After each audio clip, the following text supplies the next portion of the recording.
एक बार दे दी ना। बस अरे काहे तना भाव खतन खाली दे दी ना। रोज शर्म नहीं खेला भैया की चीज मांगते हुए। और चार्जरो भैया के ह। अच्छा अच्छा इधर मांगता नहीं है। लाइकी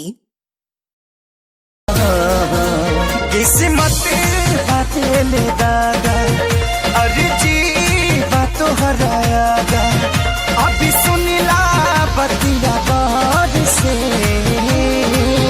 बस ये लाइकी बाटे स्कूल पर कोचिंग के बहाने रोज मिला तारू पुल पर मिला तारू पुल पर हो मिला तारू पुल पर हाथ बल्ली खा के नंबर ले ले नहीं खू का भरोसा बाबी नीतावा के लाइकी हमारे तनी को तो काम ताहर जो पत रहब नाम एक बार भेंट करा दो ना तू अपना छोटा की लाइकी